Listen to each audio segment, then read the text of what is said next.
ይግቡ። በ45000 ካሬ ሜትር ላይ ወደ ተንጣለለው የፊሶን ሪል ስቴት እንኳን ደህና መጣችሁ። ቤቶቻችን ተጠናቀዋል። ይምጡና ይረከቡ።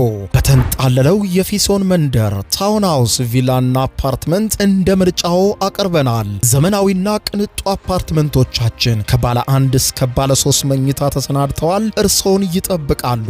የከርሰ ምድር ውሃ፣ ለተለያዩ ፕሮግራሞች የሚሆን ሰፊ ቴራስ፣ 24 ሰዓት የማይቋረጥ ተጠባባቂ ጄኔሬተር፣ ሰፊና አስተማማኝ የመኪና ማቆሚያ፣ የደህንነት ካሜራ ጨምሮ ይሄ ቀረሽ የማይባል ዘመናዊና ቅንጡ አፓርትመንት። ምርጫው ቪላ ከሆነ ደግሞ የተሟላና በ340 ካሬ ሜትር ላይ ያረፈ በውስጡ 6 መኝታ ቤቶች፣ 7 መታጠቢያ ቤቶች፣ 2 ሳሎን፣ 1 ባህላዊና 1 ዘመናዊ ኩሽናዎችን በውስጡ ያቀፈ ቤትም አለን። ታውን ሃውስስ ቢሉ በፊሶን መንደር ምን ጠፍቶ 5 መኝታ ቤት፣ 6 መታጠቢያ ቤትን፣ 1 ባህላዊና 1 ዘመናዊ ኩሽና አካቶ በ190 ካሬ ላይ ያረፈ 2 መኪና ማቆም የሚያስችል ሰፊ ግቢ ያለው የፊሶን መንደር። ይምጡ፣ ዛሬውኑ የቤት ባለቤት ይሆኑ። በ0952 78 78 78 ወይም በ0952 79 79 79 ላይ ሃሎ ይበሉን። ፊሶን ሪል ስቴት የርሶ።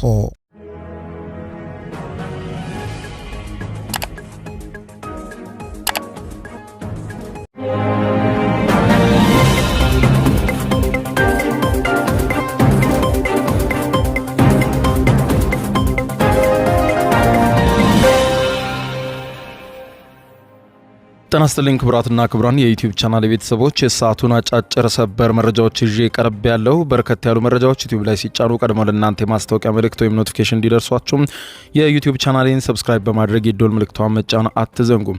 ወደ ሰበር መረጃው ስናቀና በቀዳሚነት ወደ እናንተ የሚደርሰው አሳዛኝ ዜና ተሰምቷል። ከወደ ደቡብ አፍሪካ ስደተኛ ጠል በሆኑ ደቡብ አፍሪካውያን በተፈጸመ ጥቃት 7 ኢትዮጵያውያን ሕይወታቸው እንዳለፈ ተመልክቷል። ሁኔታውን አስመልክቶ በደቡብ አፍሪካ ያለው ሁኔታ ወደ አሳሳቢ ደረጃ አምርቷል።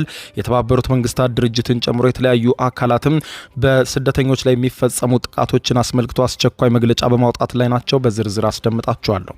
በሌላ በኩል ወደ መካከለኛው ምስራቅ ውጥረት ስንመለስ ትራምፕ በኃይለ ቃላት ኢራንን አስጠንቅቀዋል። ኢራንም ለተሰነዘረባት የፕሬዝደንቱ ማስጠንቀቂያ በተመሳሳይ እሷም ማስጠንቀቂያ መሰንዘሯ ተመልክቷል። ሁኔታዎች አሳሳቢ ሁኔታ ውስጥ እያመሩ ባለበት የመካከለኛው ምስራቅ ውጥረቶች አሁንም ተባብሰዋል። ዝርዝር መረጃውን የማስደምጣችሁ ይሆናል። በሌላ በኩል የዓለም ትኩረትን የሳበው የዛሬ ሌሊቱ የሁለት ሀያላን መሪዎች የስልክ ንግግር ነው። የአሜሪካው ፕሬዝደንት ዶናልድ ጄ ትራምፕ እና የሩሲያው ፕሬዝደንት ቭላዲሚር ቭላዲሚሮቪች ፑቲን 1 ሰዓት ተኩል እርዝማኔ ያለው የስልክ ውይይት በዛሬው ዕለት ሌሊት አካሂደዋል። ሁለቱም ሀያላን ሀገራት አሁን ላይ በተመሳሳይ ሰዓት ጦርነት ውስጥ ያሉ በመሆናቸው ሁለቱም ሀገራት ጦርነታቸውን በኩል ለመቋጨት እንደተነጋገሩ ነው የተመለከተው። ይህ ደግሞ ዓለም አቀፍ ትኩረትን የሳበ ዜና ሆኗል። ዝርዝሩን የማስደምጣችሁ ይሆናል። በሌላ በኩል ደግሞ ክቡራን አድማጮች በተመሳሳይ የአሜሪካው መከላከያ ሚኒስትር ፒት ሄግሴት በፓርላማው ፊት ቀርበው ዝርዝር ማብራሪያ ሰጥተው ነበር ስለ ኢራን ጦርነት። በዚህ ጊዜ ከአንድ የፓርላማ አባል በቀረበላቸው ጥያቄ የአሜሪካውያን ወታደሮች ውድ የሆነ ሕይወት በኢራን ጦርነት መሃል ጠፍቷል፣ ለዚህ ደግሞ ለወታደሮቻችን በተገቢው መንገድ ጥንቃቄ ሳታደርጉ የለኮሳቸው ጦርነት በመሆኑም የአሜሪካ መከላከያ ሚኒስትር ፒት ሄግሴት በአስቸኳይ ስልጣን ልቀቁ የሚል ጥያቄ ቢቀርብላቸው ፒት ሄግሴት በፓርላማው ፊት እጅግ በከፍተኛ ቁጣ ሆነው ሲናገሩ ተደምጠዋል። ዝርዝር መረጃውን በጉዳዩ ዙሪያ አስደምጣችኋለሁ። ብራን አድማጮች፣ እነዚህ ያስተዋወቅኳችሁና ሌሎችም በርከት ያሉ መረጃዎችን በዝርዝር አስደምጣችኋለሁ። አብረን እንከታተለው። በቅድሚያም ቋጫ ያላገኘው በአሜሪካና በኢራን መካከል የተከፈተው ጦርነትና እየተባባሰ የመጣው ዲፕሎማሲና ወታደራዊ ውጥረት የዓለምን ፖለቲካዊና ኢኮኖሚያዊ መድረክ በከፍተኛ ደረጃ እያናወጠው ይገኛል። ፕሬዝዳንት ዶናልድ ጄ ትራምፕ በኢራን ላይ የከረረ ወታደራዊና ኢኮኖሚያዊ ማስጠንቀቂያዎችን ሲያስተላልፉ፣ በምላሹ የኢራን ከፍተኛ ባለስልጣናት የአሜሪካን ማዕቀብና ዛቻ በማጣጣል ጠንካራ አቋማቸውን እያንጸባረቁ ነው። ይህ መፋጠጥ የዓለም የነዳጅ ገበያን በየደቂቃው ከፍተኛ ጭማሪ እንዲያስመዘግብ አድርጎታል።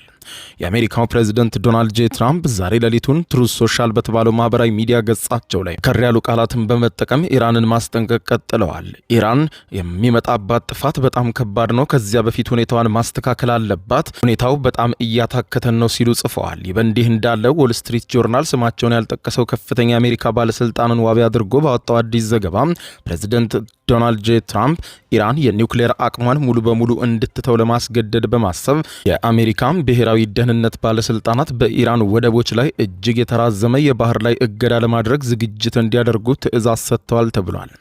በዘገባው መሰረትም ፕሬዚደንት ዶናልድ ጄ ትራምፕ ኢራን በቅን ልቦና እየተደራደረች ነው ብለው ስለማያምኑ የዩራኒየም ማበልጸግ ፕሮግራሟን ለ20 ዓመታት እንድታቆምና ጥብቅ ገደቦችን እንድትቀበል ይህ ማዕቀብም ወሳኝ መሆኑን አምነውበታል።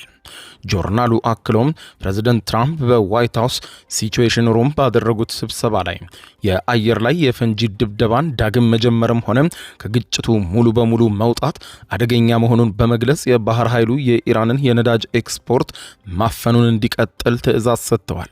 ፕሬዚደንቱ በኦቫል ኦፊስ ለጋዜጠኞች በሰጡት ተጨማሪ መግለጫ ከአሁን ቀደም እንደሚደረገው ወደ ፓኪስታን የሚደረገው የ18 ሰዓት በረራ መቅረቱን ከዚህ በፊት ነግሬያቸዋለሁ። ከኢራን ጋር እየተካሄደ ያለው ድርድር መካሄድ ያለበትም በስልክ ብቻ ነው ብለዋል። የማንወደውን ወረቀት ለመቀበል ብቻ 18 ሰዓት መብረርና ከነዚያ ኢራኖች ጋር መፋጠጥ አይጠበቅብንም ያሉት የአሜሪካው ፕሬዚደንት ዶናልድ ጄ ትራምፕ በስልክ ማውራቱ በጣም ጥሩና በቂ ነገር ነው ብለዋል። ብዙ ርቀት መጓዝም አያስፈልገንም ብለዋል።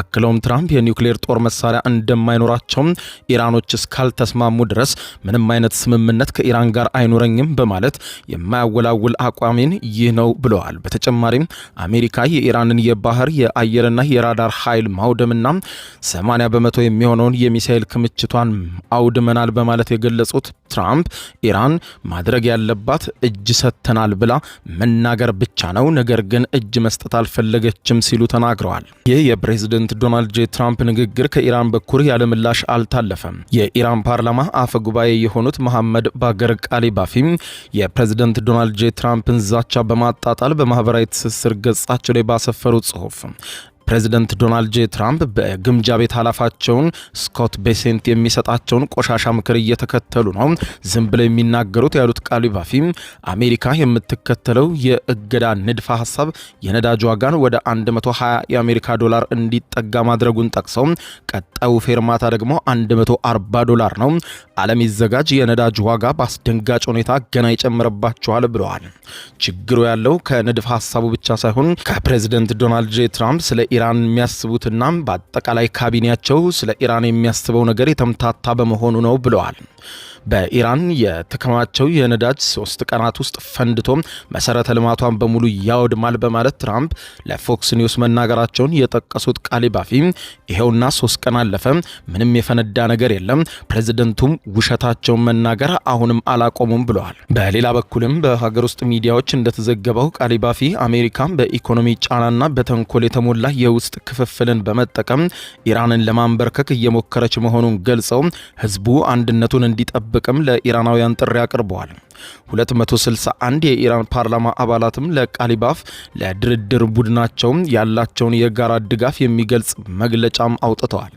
የኢራን ጦርና መሪዎችም ወታደራዊ ዝግጁነታቸውን እያሳወቁ ሲሆን የኢራን ባህር ኃይል አዛዥ የሆኑት ሻህራም ኢራኒ ለኢራኑ ታስኒም የዜና ወኪል በሰጡት መግለጫ የሆርሙዝን የባህረ ሰላጤ ከአረቢያ ባህር አቅጣጫ መዝጋታቸውን ገልጸው የአሜሪካ ኃይሎች ወደፊት የሚራመዱ ከሆነ በአሜሪካኖቹ ላይ ፈጣን እርምጃ እንወስዳለን ብለዋል።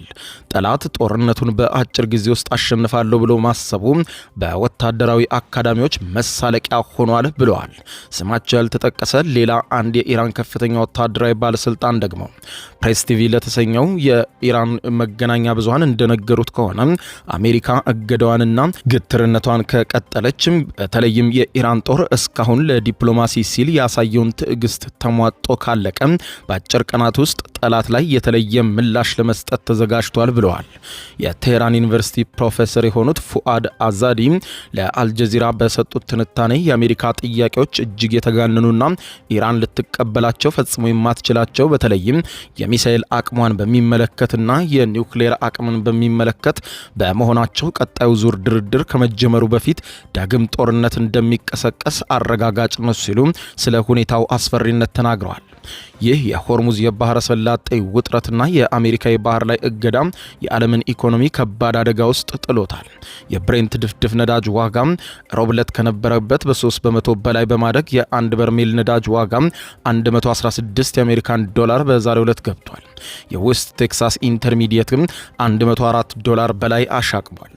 ለኢራን ግን የኢኮኖሚው መዘዝ እጅግ የከፋ እንደሆነ መገናኛ ብዙሃን የዘገቡ ሲሆን የሀገሪቱ መገበያ ገንዘብ በታሪክ ውስጥ ታይቶ በማይታወቅ ሁኔታም ወድቋል። ይህንን ኢኮኖሚ ጫና ለማቋቋም በሚመስል መልኩ የኢራን ከፍተኛ የፖለቲካ መሪ የሆኑት አላዲን ቦሩጀርዲ ሌላ አዲስ ዛቻም አሰምተዋል። የባብኤል መንደብን ስትራቴጂካዊ የባህር በር ከሆርሙዝ ምንም እንደማያንስ የገለጹት የየመን አጋሮቻችን መስመሩን እንዲዘጉት ትዕዛዝ ለመስጠት አሁን ጫፍ ላይ ነን ሲሉ የባብኤል መንደብ የቀይ ባህሩ ወሽመጥ በአጭር ቀናት ውስጥ እንደሚዘጋም አመልክተዋል። በሌላ በኩል በዲፕሎማሲው መስክ እጅግ ትኩረት የሳበው ደግሞ የሩሲያው ፕሬዝዳንት ቭላዲሚር ፑቲንና የአሜሪካ አቻቸው ፕሬዝዳንት ዶናልድ ጄ ትራምፕ ዛሬ ሌሊቱን ለ1 ሰዓት ተኩል ገደማ ያደረጉት ረዘም ያለ የስልክ ውይይት ነው።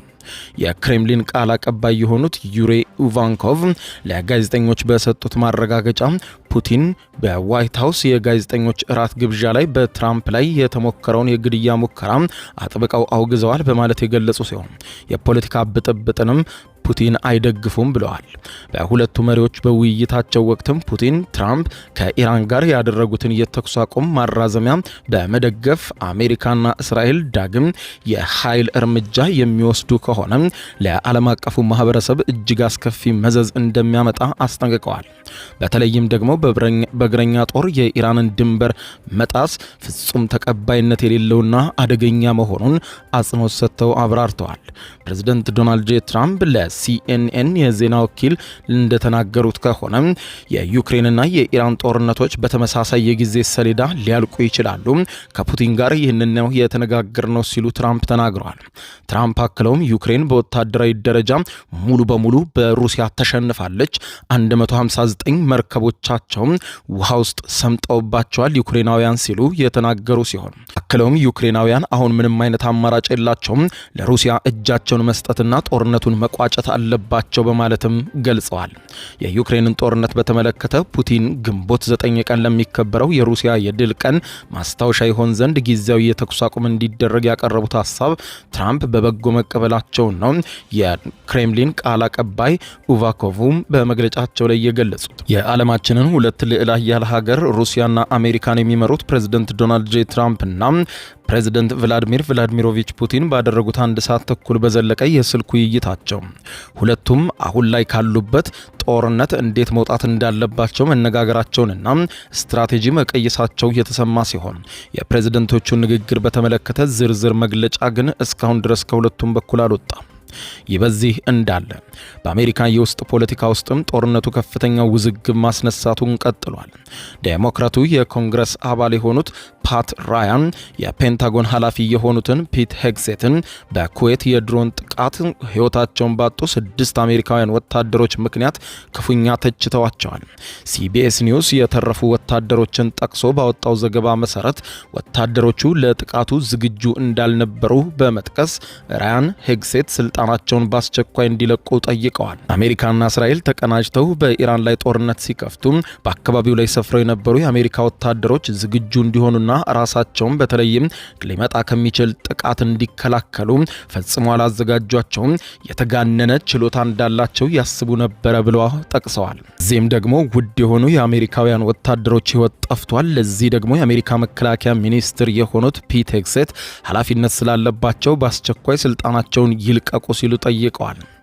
ሆኖም ግን የአሜሪካው መከላከያ ሚኒስትር ፒት ሄግሴት በዛሬው ዕለት በኮንግረሱ ፊት ተገኝተው በሰጡት ምላሽ አሜሪካ በኢራን ላይ አስደናቂ ወታደራዊ ስኬት አስመዝግባለች በማለት ጠቅሰው ጦርነቱን በፍጹም የበላይነት አሸንፈናል ሲሉ በኮንግረሱ ፊት ተከራክረዋል። የአሜሪካው መከላከያ ሚኒስትር ፒት ሄግሴት በፓርላማው ፊት ቀርበው በነበራቸው የንግግር ጊዜ በአሁኑ ወቅት ዋነኛ የአሜሪካ ተቃዋሚዎች የሀገር ውስጥ የፖለቲካ ተቀናቃኞች ናቸው በማለት ገልጸው ሄግሴት ሲናገሩ በአሁኑ ወቅትም አሜሪካ እየገጠማት ያለው ትልቁ ፈተና የውጭ ጠላቶች ሳይሆኑ በኮንግረስ ውስጥ ያሉት ግድ የለሽና ተስፋ የቆረጡ የዲሞክራቲክ ፓርቲ አባላት የሚሰነዝሯቸው ያሏቸው ረብ የለሽ ንግግሮች ናቸው ሲሉ በኮንግረሱ የተገኙት ፒት ሄግሴት የአሜሪካ የዲሞክራቲክ ፓርቲ አባላትን ወርፈዋል። ሚኒስትሩም በዛሬው የኮንግረስ ውሏቸውም ስለ ኢራን ጉዳይ ለመወያየት ዝግጁ መሆናቸውን የገለጹ ሲሆን ፕሬዝዳንት ትራምፕ አሜሪካ ኢራን የኒውክሌር ባለቤት እንድትሆን አትፈቅድም በማለት የገቡትን ቃል ደግመውታል። በአሁኑ ወቅትም አሜሪካ ስምምነት ላይ ለመድረስ የሚሰሩ ተደራዳሪዎች እንዳሏት ጠቁመው ፕሬዝዳንት ትራምፕ ለ2027 በጀት ዓመትም የጠየቁትን የ1.5 ትሪሊዮን የአሜሪካን ዶላር የመከላከያ በጀት የወቅቱን አጣዳፊነት የሚያንጸባርቅ መሆኑን ሄግሴት በፓርላማው አስረድተዋል። ይህ ከፍተኛ የበጀት ጥያቄ አሜሪካ ያለችበትን የውጥረት ወቅትም ከግምት ውስጥ ያስገባ መሆኑን አክለዋል። የመከላከያ ሚኒስትሩ አክለውም ይህ የበጀት ጭማሪ አስፈላጊ የሆነው የሀገሪቱን መከላከያ ኢንዱስትሪ መሰረት ዳግም ወደ ጦርነት ጊዜ ዝግጁነት ለመመለስ ታስቦ መሆኑን ገልጸው ይህም አሜሪካ ለሚገጥማት ወታደራዊ ስጋቶች ያላትን ምላሽ ከወዲሁ ማጠናከር እንዳለባት አመላካች ነው ብለዋል። ይህ በዚህ እንዳለ በኒውክሌር ጉዳይ የዓለም አቀፉ የአቶሚክ ኤነርጂ ኤጀንሲ IAEA ኃላፊ የሆኑት ራፋኤል ግሮሲ ለአሶሺየትድ ፕሬስ የዜና ወኪል እንደነገሩት ከሆነ እስራኤልና አሜሪካ ባደረጉት የተቀናጀ የአየር ጥቃት ምክንያት የኢራን ከፍተኛ ማዕድን ያለው ዩራኒየም አሁንም በኢስፋሃን በሚገኘው የኒውክሌር ጣቢያ ውስጥ በደህንነት ተጠብቆ መኖሩን በሳተላይት ምስሎች ያለበትን ሁኔታ ለመገምገም ቢሞክሩም በአካል ሄደው ማረጋገጥና ደህንነታቸውን መፈተሽ አለመቻላቸውን አስታውቀዋል። ሁኔታው በጣም አደገኛ ነው። እጅግ በጣም የተብላላ ዩራኒየም ኢራን ባለቤት ናት። እነዚህ ዩራኒየሞች አሁን በምን ሁኔታ ላይ አሉ የሚለውን ፈጽሞ ማወቅ አይቻልም። እነዚህን ሁኔታዎች ደግሞ ማወቅ በአሁኑ ሰዓት የግድ ነው ብለዋል። ስለዚህም ኢራን ፈቅዳ ወደ አካባቢው ተጉዘው ያለውን ሁኔታ ማየት ቢችሉ እንደሚመርጡ ገልጸው ይህ ሁኔታ እንዲመቻችላቸውም ጠይቀዋል። በሌላ ዜና አሳዛኝ ዜና ነው። ስደተኛ ጠል በሆኑ ደቡብ አፍሪካውያን በተፈጸመ ጥቃት 7 ኢትዮጵያውያን በአሰቃቂ ሁኔታ መገደላቸው ተዘገበ። በደቡብ አፍሪካ የሚኖሩ ኢትዮጵያውያን በሰጡት መረጃ እንዳሉት ከሆነ ከዚህ ቀደም በደርባን አካባቢ ማርች ቱ ማርች በተባለው ስደተኛ ጠል አማጺ ቡድን በተደጋጋሚ ጥቃቶች በአጠቃላይ ስደተኞች ላይ ጥቃት ይፈጽሙ እንደነበር ገልጸው ከቅርብ ጊዜያት ወዲህ ግን በጆሃንስበርግ አካባቢ በኢትዮጵያውያን ላይ ያነጣጠረ ተደጋጋሚ ጥቃት እየተፈጸመ መሆኑን ይፋ አድርገዋል።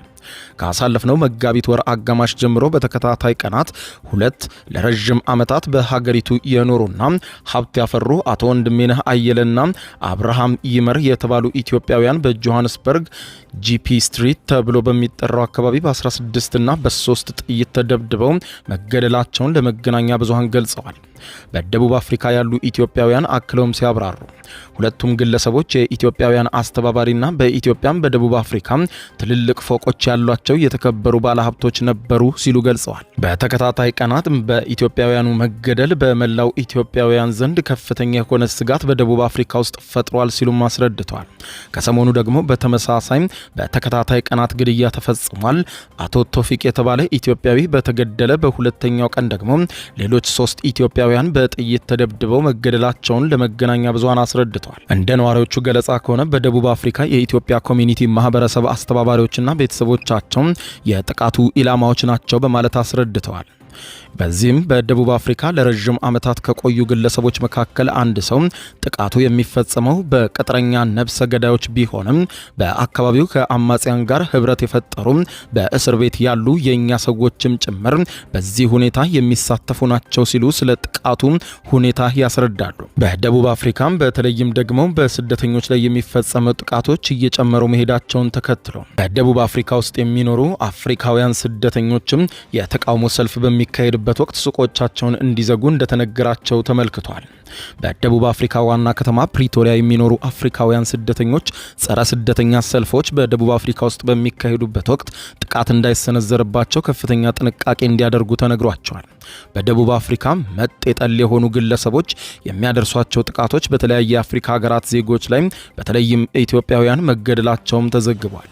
የጋና ከፍተኛ ኮሚሽን በደቡብ አፍሪካ የሚኖሩ የጋና ዜጎች ሱቆቻቸውን እንዲዘጉና ትኩረት ላለመሳብ እንዲሞክሩ ማስጠንቀቂያ አውጥቷል። በደቡብ አፍሪካ ከቅርብ ዓመታት ወዲህ የህገ ወጥ ስደተኞች ጉዳይ የፖለቲካ መሳሪያ እየሆነ መጥቷል። የተወሰኑ ተቃዋሚዎችም የውጭ ሀገራት ዜጎች ስራዎቻችንን እያሳጡን ነው፣ እንዲሁም ፍትሐዊ ባልሆነ ሁኔታ ከህዝብ አገልግሎት ተጠቃሚ እየሆኑ ነው ሲሉ ይወነጅላሉ። ነገር ግን ፕሬዝዳንት ሲሪል ራማፎዛ ዜጎች ፍርሃታቸውንና ጭንቀታቸውን ሌሎች አፍሪካውያን ወንድሞቻቸውን ወደ መጥላት እያደገ መሆኑን በመግለጽ አስጠንቅቀዋል። ሲሪል ራማፎዛም በሀገሪቱ የነጻነት ቀን ላይ ባደረጉት ንግግር በቅርቡ በውጭ ዜጎች ላይ የደረሰውን ጥቃት አውግዘው ሌሎች አፍሪካውያን በአፓርታይድ ትግል ወቅት ያደረጉልንን ድጋፍ መርሳት የለብንም ብለዋል። ማክሰኞ ዕለት በመቶዎች የሚቆጠሩ ስደተኛ ተቃዋሚ ሰልፈኞች በፕሪቶሪያ አደባባይ በመውጣት ተቃውሟቸውን ሲያሰሙ እንደነበር ተመልክቷል። የተወሰኑ ሰልፈኞችም መፈክሮች የተጻፉባቸውን ቲሸርቶች የለበሱ ሲሆን ሌሎች ደግሞ በእጃቸው አስደንጋጭ መፈክሮችን ይዘው ተቃውሟቸውን ሲገልጹ ታይቷል። አንድ ሰልፈኛ ለቢቢሲ የህገወጥ ስደተኞች መጨመር አደባባይ እንዲወጣ እንዳደረገው ገልጾ ፖለቲከኞች ይህንን በሚመለከት ምንም እያደረጉ አይደለም፣ ስደተኞችን አንፈልግም፣ ሀገራችንን ጥለው ይውጡ ብሏል። አሁን ሁልጊዜም ስንናገር የነበረው ማህበረሰባችን ውስጥ ስደተኞች ትልቁ ችግር ናቸው እያልን የምንናገረውን የሚደግፍ ድምጽ በሰልፉ መካከል ስላየን እናመሰግናለን በማለት ስደተኞችን የሚቃወሙና ሰልፉን ያዘጋጀውን ማርች ኤንድ ማርችን አመስግኗል። ከዚህ ቀደምም ህገወጥ ስደተኞችን በመቃወም የተደረጉ ሰልፎች ወደ አመጽ አምርተው በርካታ ስደተኞች መገደላቸው ይታወቃል። በዚህም የተነሳ ሰልፈኞቹ ለአደጋ ተጋላጭ የሆኑ ማህበረሰቦች እንዲከላከሉና ሰላማዊ እንዲሆኑም ተጠይቋል። ደቡብ አፍሪካ ከ2 ዓመት በፊት ባደረገችው የህዝብ ቆጠራ መሰረት ቢያንስ 2.4 ሚሊዮን ከሌሎች ሀገራት የመጡ ስደተኞች አሉ። ከነዚህም ውስጥም ከፍተኛውን ቁጥር የያዙት ከጎረቤት ሀገር ዚምባብዌ ቢሆኑም ከኢትዮጵያ፣ ከዲሞክራቲክ ኮንጎ፣ ከሶማሊያ፣ ከባንግላዴሽና ከሌሴቶ የመጡ ስደተኞችም ቁጥር በደቡብ አፍሪካ በርካታ ነው። ከተለያዩ የአፍሪካ ሀገራት የተሻለ ስራና ኑሮ ፈልገው የሄዱት ስደተኞች 62 ሚሊዮን ህዝብ ካላት ደቡብ አፍሪካ አንጻር ሲሰላ 3% ብቻ ናቸው። ሆኖም ግን በደቡብ አፍሪካ የሚኖሩ በርካታ ስደተኞች ስራና የተለያዩ እድሎችን ተሻምተውናል የሚሉ መጤጠል የሆኑ የሀገሪቱ ዜጎች ጥቃትን በተደጋጋሚ ሲፈጽሙ ይታያል። በተለይም ኢትዮጵያውያንን ጨምሮ ከሌሎች አፍሪካ ሀገራት የመጡ ስደተኞች ግድያ፣ ዝርፊያና የንብረት ውድመት በየጊዜው እያጋጠማቸው ነው። የጋና ዲፕሎማቲክ ሚሽን ለዜጎቹ የተቃውሞ ሰልፎች በሚካሄዱበት ወቅት ለደህንነታቸው ሲሉ ከፍተኛ ጥንቃቄ እንዲሰጡ የጥንቃቄ እርምጃ አመልክቷል። ማክሰኞ ዕለት በወጣው ማሳሰቢያ ሱቅ ያላችሁ ግለሰቦች ሱቆቻችሁን ዝጉ፣ ሰልፎች ከሚካሄዱባቸው አካባቢዎች በአስቸኳይ ራቁና ግጭቶችንም ሊያባብሱ ከሚችሉ የአደባባይ መሰብሰቦች ራሳችሁን አስወግዱ ብሏል። በደቡብ አፍሪካ የሚኖሩ ናይጄሪያውያን ማህበርም በተመሳሳይ ለአባላቱ ሱቃቸውን እንዲዘጉ በቤታቸውም እንዲቀመጡና ወደ ውጭ እንዳይወጡ አስጠንቅቋል። የተባበሩት መንግስታት ድርጅት ዋና ጸሐፊ አንቶኒዮ ጉቴሬስ በደቡብ አፍሪካ እየታየ ያለው መጤጠል እንቅስቃሴ በገዛ ወንድሞች አፍሪካውያን ላይ ጥቃት መሰንዘር አመፅን ለማነሳሳት ማህበራዊና ኢኮኖሚያዊ ሁኔታዎችን በሚጠቀሙ ግለሰቦች የተፈጸሙ የወንጀል ድርጊቶች ናቸው ብለዋል። የተባበሩት መንግስታት ድርጅት ኃላፊም በመጤጠሎች የሚፈጸሙ ጥቃቶች፣ ትንኮሳዎችና ግድያዎች፣ ማስፈራራቶች፣ ድርጊቶች በሚመለከቱ የሚወጡ ዘገባዎችም በጣም አሳስበውኛል ብለዋል። አመፅ፣ ጥቃትና ሁሉም የጥላቻ ቅስቀሳዎች አሁን በገዛ አፍሪካውያን ወንድሞቻችሁ ላይ ሁሉም አቀፍ በሆነ ዴሞክራሲያዊ ማህበረሰብ ውስጥ ቦታ የላቸውም። ይህንን ነገር ታደርጉ ዘንድ የፈቀደላችሁ ማን ነው ሲሉ ጠይቀዋል። 33% የሆነ ስራ አጥ ዜጎች ባሏት በደቡብ አፍሪካ ከ10 ዓመታት በላይ መጤጠል የሆኑ እንቅስቃሴዎች ሲካሄዱ ቆይተዋል። በቅርብ ዓመት ወዲህ ማርች ኤንድ ማርችና ኦፕሬሽን ዱዱላ የተሰኘው ቡድኖች በአገሪቱ የሚገኙ ስደተኞችን በመቃወም ሰልፎችን አካሂደዋል። ክቡራን አድማጮች ለሰዓቱ ብታደምጧቸው መልካም ናቸው ያልኳቸው አጫጭር መረጃዎች የሰማችኋቸው ናቸው። ከሰዓታት በኋላ በሌላ መረጃ ተመልሰን እስከምንገናኝ በያለንበት የዓለም ዳር ቸር እንቆይ። የዩቲዩብ የስኬት ሚስጥሮችን በዝርዝር የያዘው የአቤል ብርሃኑ የወይኗ ልጅ መጽሐፍ ሁለተኛ እትም በገበያ ላይ። ዩቲዩብ ለመጀመር በአጭር ጊዜ ስኬትን ለመቀዳጀት አስበዋል? ዩቲዩብ ብጀምር ስንት ብር አገኘሁም ብሎ አስበዋል? እንግዲያውስ በዩቲዩብ 2 የወርቅ 3 የብር ሽልማቶችን ያገኘው የአቤል ብርሃኑ የወይኗ ልጅ የዩቲዩብ ሚስጥሮች መጽሐፍ በዝርዝር ሁሉንም ያብራራሉታል። ዛሬውኑ ገዝተው ህልሞን እውን የሚያደርጉበትን የዩቲዩብ የስኬት መንገድ ይጀምሩ። በሀገር ቤት አከፋፋይ አዲስ አበባ ሜክሲኮ ኮሜርስ መጽሐፍት መደብር። በውጭ ሀገራት ለምትገኙ ከአማዞን ላይ ብታዙ በቀናት ውስጥ ደጁ ይደርሳል። የአማዞን ሊንኩን እዚህ ቪዲዮ ኮሜንት ላይ ያገኙታል። የዩቲዩብ ሚስጥሮች፣ ዘመኑ ጋር ተፈላጊ መጽሐፍ።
ይግቡ።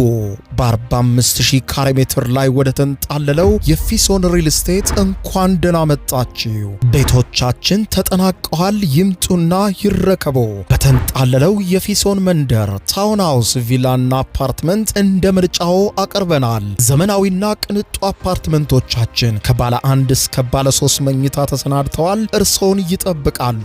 የከርሰ ምድር ውሃ፣ ለተለያዩ ፕሮግራሞች የሚሆን ሰፊ ቴራስ፣ 24 ሰዓት የማይቋረጥ ተጠባባቂ ጄኔሬተር፣ ሰፊና አስተማማኝ የመኪና ማቆሚያ፣ የደህንነት ካሜራ ጨምሮ ይሄ ቀረሽ የማይባል ዘመናዊና ቅንጡ አፓርትመንት። ምርጫው ቪላ ከሆነ ደግሞ የተሟላና በ340 ካሬ ሜትር ላይ ያረፈ በውስጡ 6 መኝታ ቤቶች፣ 7 መታጠቢያ ቤቶች፣ 2 ሳሎን፣ 1 ባህላዊና 1 ዘመናዊ ኩሽናዎችን በውስጡ ያቀፈ ቤትም አለን። ታውን ሃውስስ ቢሉ በፊሶን መንደር ምን ጠፍቶ 5 መኝታ ቤት፣ 6 መታጠቢያ ቤትን፣ 1 ባህላዊና 1 ዘመናዊ ኩሽና አካቶ በ190 ካሬ ላይ ያረፈ 2 መኪና ማቆም የሚያስችል ሰፊ ግቢ ያለው የፊሶን መንደር። ይምጡ፣ ዛሬውኑ የቤት ባለቤት ይሆኑ። በ0952 78 78 78 ወይም በ0952 79 79 79 ላይ ሃሎ ይበሉን። ፊሶን ሪል ስቴት የርሶ